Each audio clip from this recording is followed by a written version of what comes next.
Hello, everybody. How you doing? This is Brian Smith coming to you from the Community Digital Arts Hub here in Montreal.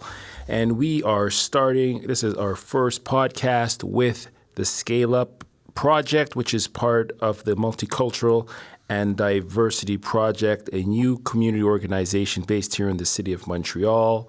Just want to let you know that the Scale Up Project is a financial empowerment project targeting the Black English-speaking community in the province of Quebec. And this podcast, the goal of it is to speak to seniors who have lived here in Montreal or in the province of Quebec and to find out their stories, their realities around money and finance. The Scale Up Project is a project which, as I said, is looking to educate and empower the community from the very, very young to to senior citizens.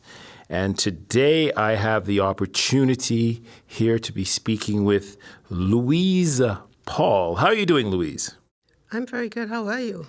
I'm good. Here in Montreal, I hope we're not going to get another thunderstorm here. But Louise, I want to thank you for coming down here today and to speak to you about your story. Louise, I detect an accent in your voice. And where are you from originally? Trinidad and Tobago. Trinidad and Tobago. What's the difference between Trinidad and Tobago? A lot of people know Trinidad and Tobago, but what is exactly Tobago? Trinidad is a smaller, Tobago is a smaller island. It's quiet. I mean, if I have to go back now, I would probably vacation more in Tobago than Trinidad. And the fact that they're not exposed that much to all that Trinidad has.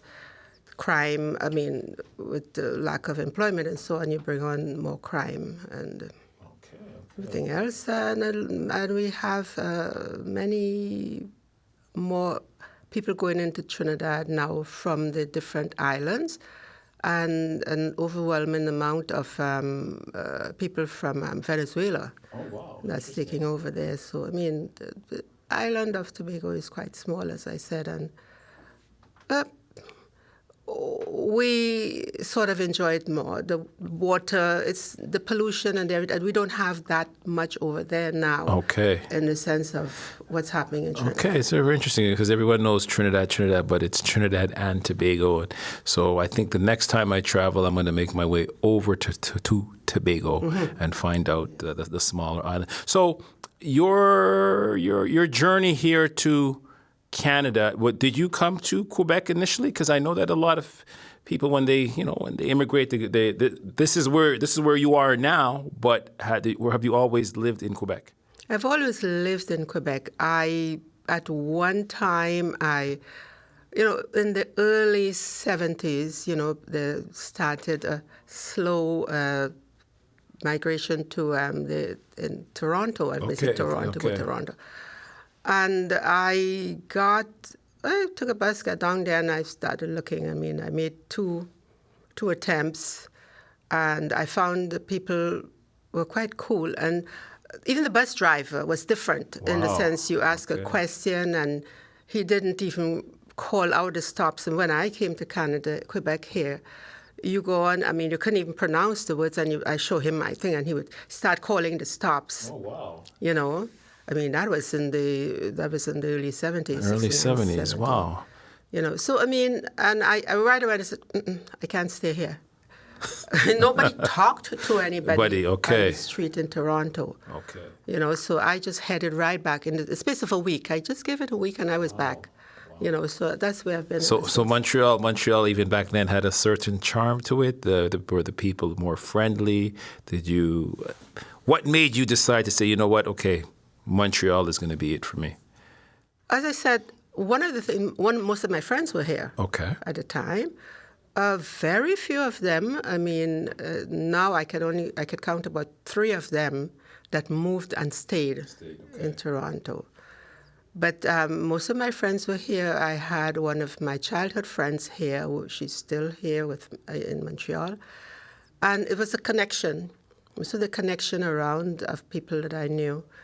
that kept me here. And my job, I did a few, my education here at Concordia here, and started working. And I figured, well, as long as they don't touch my pension, I'm not going anywhere. You know? Wow, talking about the pension. People, just want to let you know, as I said, this podcast is part of a financial empowerment project called Scale Up, which is initiated by the Multicultural and Diversity Project. And we are speaking today with Louise Paul. We're going to be getting into talking about money and finances. So you said you went to school here. What school did you attend? Well, I came and did most of my classes in Trinidad, and I got in here, and I thought that in Montreal, this was a nighttime classes at Montreal School Board. There was one not too far from McGill there. Okay. Did that in the evening.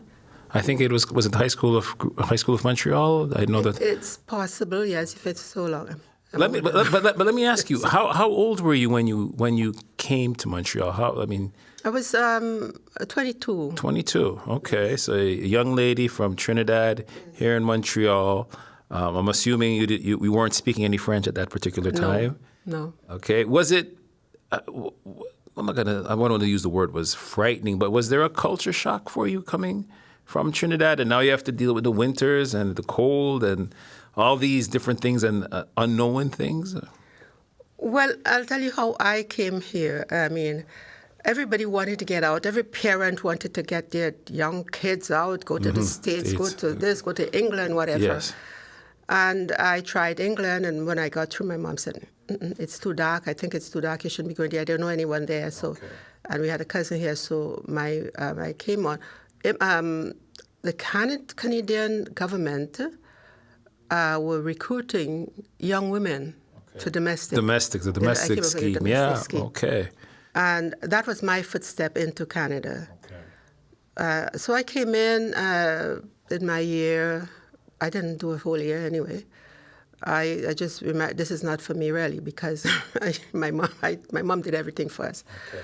So I mean, I got out there and little jobs, and I figured I can come all this way to be in the same thing I did at home. At home, yeah. So that's where my education started, and I got into Concordia and finished there and moved on. And, through the social services, yeah. Okay. It was Ville Marie.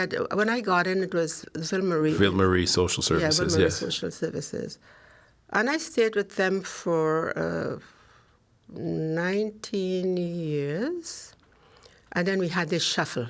Okay. Budget cuts. And we're moving, and then the CLSCs came in. Okay. And we were shuffled around, and finally I was up for transfer to CLSC. I chose where I wanted to go, which was downtown. And so I worked here. We started off on 855 in the East End. That's the Hydro-Quebec building. Okay. Until we moved back up and around. And now I think they're back at 5. 5 Weardale. Weardale, okay, yes, okay. So your professional career, you were a social worker? No. I did statistics. Oh, a stats person, a numbers person. Yes. Okay. Okay. Let me ask you. What does a statistician do? What do you do? Well, it was in different. I always, because with the kids in foster care, you needed to. The government had to be aware of where the kids moved and when and who, And so I did that for a while, and then I applied for a job in the payroll department. Okay. So you've been around money basically a lot. Okay. And from there, when I got to the CLSC, it's when I got back into statistics again with the kids. everybody that came in, well, they had different departments, everybody who saw the doctor, everybody who saw the social workers, or so. So this is where the AIDS project, everything, they had to be notified. And that's where I ended my career in 2010. I figured, well, it's time. Okay. So. Okay. So this podcast, we're here to discuss about money. What was your first introduction into, we'll call it money and money management? Was it back in Trinidad? Was it when you came to Canada? If you could go back, when was your first introduction to say, this is money, and maybe start to take care of money? In my job with my son, I brought him up after, and just managing on your salary at the time, I mean, you had to be careful. And I always looked at how much I can spend and how much I had envelopes. Okay, so that's what you put everything away in envelopes, and this is for this, and this is for that. Exactly. Okay. So this is what I did, and even the fun part, that's for weekends, if a movie, restaurant or so. So this is how I managed for quite a while, because as simple as it is, the cost of living wasn't as high as it is now. But I just felt the need that each week to put away so much, that you have. I don't feel, because the fact of dealing with money and having the strain of having to pay rent, I just could not deal with that. I like to be free with my thinking when it comes to money, that I can't do this because. So I was always prepared, I felt. But is that something that you learned from, you had mentioned before with your mother? Is that something that you picked up from your mother? Is that how she managed the finances back in Trinidad? I just remember, like my mother, she's from Jamaica, and she would put money in jars, or she would put money, she would even use this thing as far as after she would go shopping, she would put money in these, apple juice tins, and she put money in there all the time, and then she would open that up at the end of the year, and that was something how she would treat herself at the end. Because one of the things is that you hear the coin shaking, but you wouldn't see exactly what's inside the can. And sometimes people see that and they're tempted to open it up. I mean, it's just really interesting to know, what strategies people use to save money and put things away. And what I'm getting from you is that you're very, very responsible. You don't want to be late. You want to make sure things are on time. And, it's what works for you. What works for you? Well, that worked for me, but I always felt that my mom was my dad. He sort of skimped on the side, but my mom was. She spent everything, this sort of way. And I took from that. I said, I'm not going to get into this. This is not my way. So I started with pennies in a little bottle, the shoe polish bottle, which was a whitening for your shoes. It's a bottle. I kept my pennies in there, and that's where I saved and was able. And I was loaning them money at some time. Oh, wow. Okay, so you're a little bank. Okay. Wow. So throughout your professional life, I mean, statistician, you're working in payroll. Would you say that yourself, you've been always responsible with money because you're working around in that field, or is it just like maybe like everybody else where there's things you wish you could have learned about earlier on? I mean, would you consider yourself somebody who's very good with your money? Yes. Compared to my husband, he seems to think, listen, we have it, let's take care of ourselves and that's it. And I said, well, we don't know what's going to happen later on. Okay. We need to do the windows and, things like that. And so, but him, he's like, let's treat ourselves, forget about it, like this. But I have always been responsible, and I always, even in my community, I am referred to as the miser. Okay. I'm saying, well, listen, we have You're this, saving. You're saving saving. for that rainy day. Exactly. Yes. You know, with my community, the budgets and so on, and everything, they said, you better ask Louise. You better ask Louise. You know, so, I mean, I don't know how to get out of it. It's just. Well, I'm hearing that. I mean, you're somebody who's financially responsible, and sometimes within our community, because we're not taught financial literacy, or we don't have these. Not going to say that we don't have the resources, but we're here to spend, and then, when that rainy day comes about, you're not prepared for it, and that's.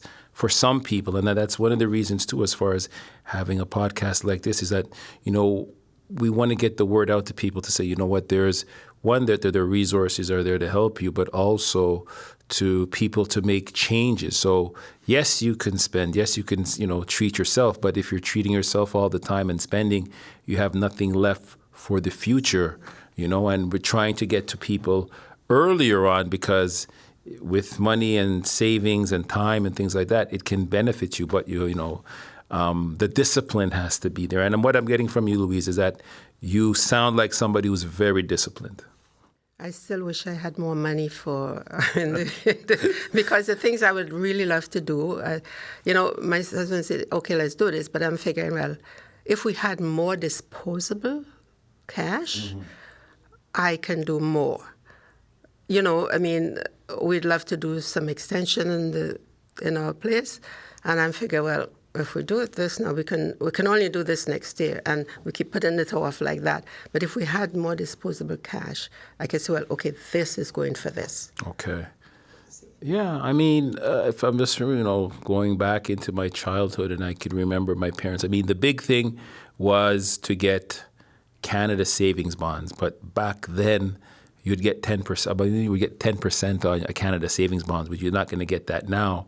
But were you introduced? Did you start investing? Is it something that you wish you did more when you were younger, or?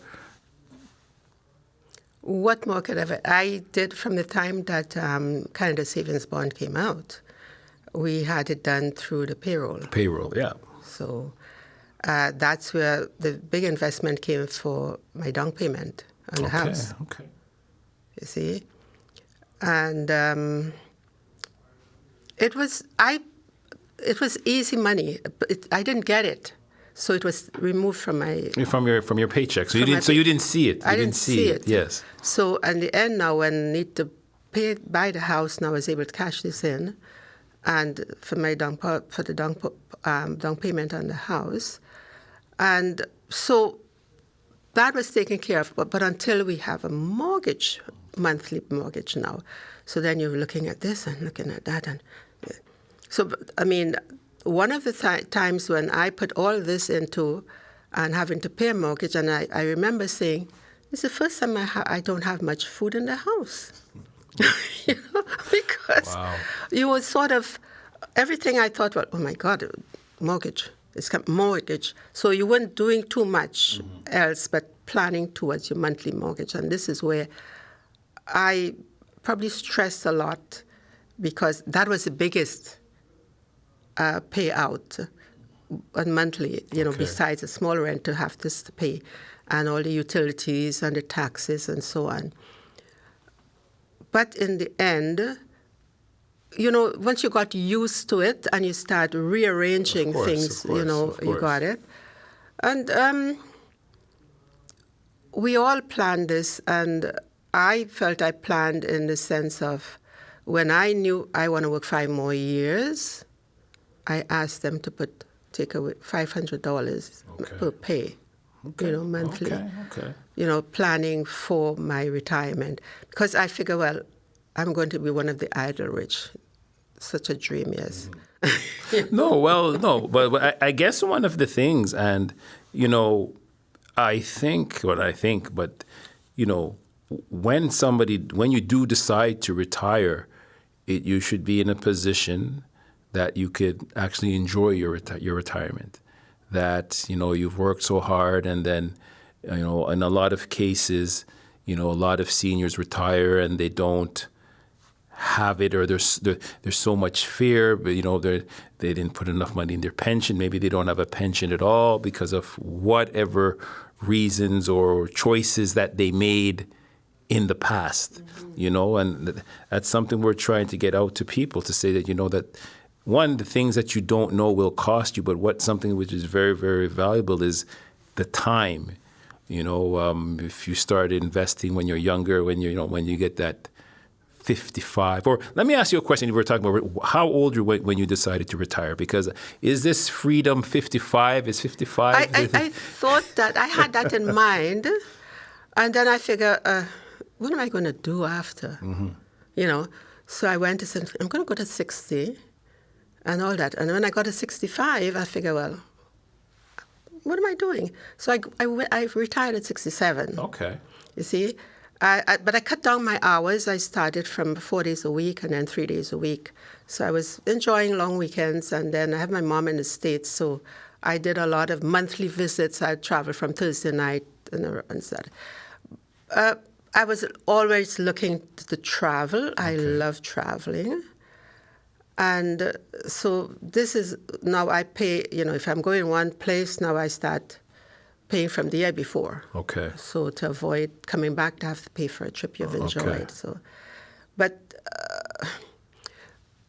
the RRSPs is one of the best things that people can do. I heard that one lady said, my accountant said, don't put into my RRSP because it costs you in the end, but not realizing that when it's transferred, your earning is less, so it's less tax. Do you have a financial planner? No, just in the bank now. Just the bank. So yes. So I would say some of your professional advice came from a bank or somebody, your bank that you dealt with, because there's banks, and then have people who are financial planners, and you would say more or less they kind of do the same thing. There's insurance companies and things like that. But for you, were you were able to benefit from some professional advice, or you're just a born natural? I think I did most of it on my own, in the sense of the RRSPs. When I heard of RRSPs, and when you got the limit, I tried to put everything in there. Okay. And just with the TFSAs now, that's what I'm doing. Okay. The bank is usually, when you have so much money in an account, then the bank will say, well, look, you think we should put this over here? We should talk to someone. Yeah. So this is how I got somebody, and she got someone from Nesbitt Burns for me. Okay. So he walked me through for a couple of years until I was retired by then. And then I figured, well, then I have to do it was 71 or whatever, put it to... Could I ask you which bank you were with? BMO. BMO, okay, Bank of Montreal, okay. Yes. How did you end up with BMO? And this is something I ask everybody, how did you end up with this particular bank? And they'll say, well, back in the day, or they'll say the bank was right across the street from where I lived or from where I worked. How did you end up at BMO? Well, that's one of the things. It was just across from 5 Waydale. Okay. That I started at the Atwater bank there, but when I first came in, it was the City and District. Yes, they were open until 6 o'clock. Yeah. So by the time you got down to cash your checks and whatever, the bank was still open until when we moved to 5 Waydale, is when I. So for those of you, if you heard City and District is now Laurentian. Yes, Laurentian. So that's a history lesson for some of you, because I remember growing up in NDG and on Summerlet and Cavendish, and at every corner there was a bank at every corner. So there was a RBC, there was a TD, City and District, and let's see, a CIBC. So I mean. Scotiabank, yeah. So it's and the reason why I'm with RBC, the reason with RBC was because, well, my parents were with RBC. I ended up there, and I remember being 6 or 7 years old, and they opened up a bank account for me. And one of the things, though, I mean, with banks, people don't really change banks. I mean, I've been with them my whole life. Have you been? Since I changed from city and district. I've been with Okay, BMO. BMO. Okay. Any temptation ever to go with another bank? Because, people, there's always these promotions that are out there, come over, and people don't usually change banks. It's just that, maybe you've developed a relationship with somebody there, or you just don't want to take the time to shift over all your finances to another institution. Well, I don't think there's a need for me to move. I'm happy with the service I'm getting. I mean, and Nesbitt, BMO put me on to Nesbitt Burns. Okay. And went for the transfer to do and I figured I don't want to outlive my money. I intend to live long, and I don't. Yes. I wanted to do. Of course. So I got into. I just said I would like to do. What's that one called? It's not the TFS. It's not the RIF? not the RIF. Annuities. Okay. Yes. So I got into that, and I figured, well, I'm going to live long enough to not outlive my money. Okay. Are you into any stocks, any cryptocurrency? No. The only thing I invested was Coca-Cola. Okay. Coca-Cola, about 10 years ago, Okay. I bought 2 shares.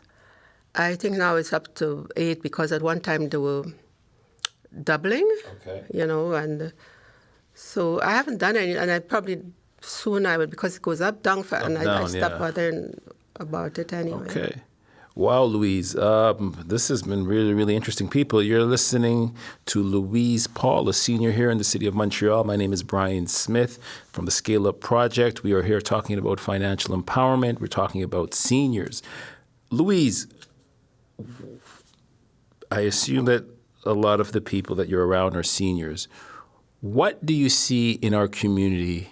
What has prevented a lot of seniors to prepare themselves for their future, their financial future? I'm hearing from you, you seem to have everything in place. What do you think has stopped or the community, maybe your friends, from not preparing for their financial futures? Many of us, when we come in from the Caribbean, we leave family behind, and we spend a lot of our income. We do a lot of sending money back home. Okay.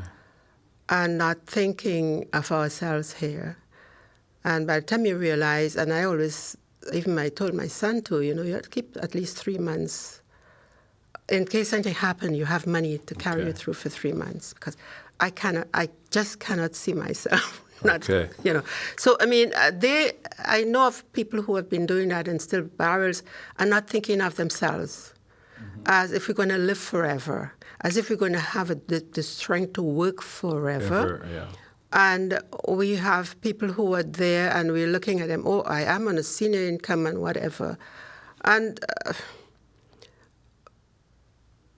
I don't know what else they would have done or could have done, because this was family-oriented, and you have, every time you call home, there's a need. Okay. You see? And now people are going through these phases, with the exception of the nurses and whoever, big salaries, and so that they have 3-4 income coming in. We have, in my group, there are very few of them that you might find 2 out of 10 that might be struggling. But is it, and you're talking about 2 out of 10, do you think, is it something that we need to talk more about? Because just like anything else, if somebody's in a very tough situation, or, not say living from check to check, but you have your check and your expenses are higher than your money coming in, and they need some help or just some guidance. A lot of people are not very open to talk about it, because it's like, well, I have it rough. Why would I let you know that I need money? Yeah. You see, so we do have that. But here's something too, before let me cut you, Louise. But what about on the other side too as well? And I think the mentality is still there. Is it a Caribbean thing that if you have the money, or if people think you have the money, you kind of just you're quiet about it, because then people say, oh, that person has, and they may look at you differently. They may, and it's just a perception. It could be too that they play it down that they. But I mean, at our age now, what are we holding on to the money for now? That's a good question. You see, it's use it. I mean, as I keep saying, my mom is 101 right now, and I would love to live to her age, but she's in a home now, and if I have to find myself, I need to have to pay for that. You see, the government may, but do I need to go into a government-run facility? And so some of them are still sitting on this money, the homes, big houses, and this could be sold to take care of them. Exactly. Go into smaller places and so on. It touches, though, on another topic that a little bit sensitive, but, financial abuse that, the kids or the grandkids, and they know that, mom or grandma or great-grandma is in a very good financial situation, and they're, trying to get money from them. They're trying the person to sign over their finances to them. I hear about it a lot. Some seniors have come to talk to me about it, and, these things happen. But once again, too, it's not something that people are very open to talk about it because, as a mother, as a father, you want to be there for your kids or your grandkids, but sometimes the grandkids, they take advantage of it. The perception, too, is that if we don't give our kids, they would leave us. They wouldn't be there when we need them. So we have one lady in question, and we say, but she's not alone. He's in the house with her. She complains about him all the time, but she's 94. And she needs him in the house, but he's abusing. He's abusive to her. You see, does she really want to be separated from him? Because he's there in the house. Okay. If anyone made a complaint and they have to remove her or him, is she able to manage without him? That's her blood. Okay. So this is what we are looking at here. We have one, she said, oh, he comes, but he brings me, he buys my water and he brings it in and so on. But she can't let him see her bank book. Yeah. He said, well, you're traveling all over the place and I need a car. These are the type of things that we sort of, as parents, we put up with. Yeah. Because we're older, as my mom said, we're going down, they're going up. And we will need them. And it's the sense that we have this thing about, well, it's better my son steal from me than a stranger. Oh, wow. You see? What can we do about it? I don't know, in the sense of... It's tough, and as I said, it's a sensitive thing, and it's specifically when it comes within the family, and people they don't want to talk about it. You're not going to find a grandparent saying about their grandkids is they're extorting me for money, or they keep pressuring me for money, or they say they're going to do this for me, and we see these things, but. It needs to be in the open and discussed because this is part of seniors abuse. So, it's important. If a senior is out there and if you're listening out there and you're not comfortable in a situation, it's to reach out to, I would say, a community organization or even reach out to a friend and have it, because it happens a lot, and it happens a lot. In silence. Louise, this has been very, very, very interesting, and I think we're going to have to bring you back for another discussion, because it seems, there's a lot of things that, we haven't touched upon. But in closing, what would be your advice to the seniors? You've grown up here in Montreal, but what are some of the advice you would give to a senior who, they've been in a situation, they've lived here for 30 plus years. They have a little bit of money. They're living comfortable. They're paying their bills, I guess. And I don't even know if this comfortably is paying the bills, because paying the bills is just paying the bills. But what is a word of wisdom that you could leave them with around financial education? Well, if you have it, you can live comfortably. And we know a lot of our seniors who they're well taken care of financially, but they're just sitting on it. Homes that we're sitting in and not selling. The money is there. You can sell and do something else.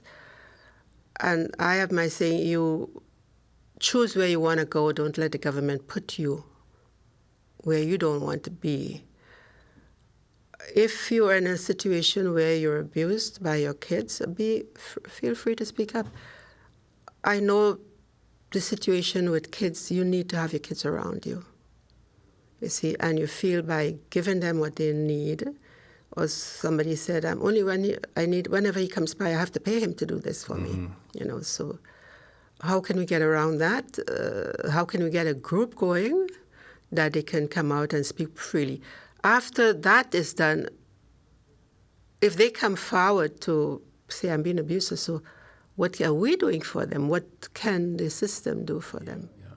And you had mentioned before, you're involved with various community organizations, and that's something as far as with the Scale Up Project, we're going to look to reach out to not just seniors organizations, but community groups to have these financial education, financial empowerment workshops, discussions to kind of get the ball rolling, because, we cannot just, sit by and not do anything. So, but just initiating the discussions, I think is a very, very good step.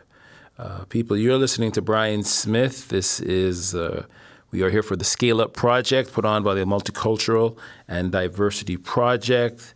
This is the first series of podcasts targeted towards seniors who are living in Quebec, the greater Montreal area. I've had the pleasure this afternoon to speak to Louise Paul. And as I said, Louise, we're going to have to bring you back a second time, because I think we're just scratching the surface. I think there's so much more there, and it's been wonderful speaking with you. We are down here at the Community Digital Arts Hub, which is a part of the English Language Arts Network, and we are going to be putting out a series of podcasts on our YouTube channel. And if you're a senior listening in, please, follow the link. And there are resources that will be there available for you to get into contact with us. If you're a community organization, you could get in contact with us as well. And we are going to be using social media to get the word out. Once again, I'm here with Louise Paul. And Louise, I would thank you very, very much for being our guest today. And we are going to make you a social media podcast star, Louise. It's been so interesting speaking with you today. Thank you so much for having me. I hope I could have shed some light on everything out there that people are talking about right now. Thank you very much. Thank you.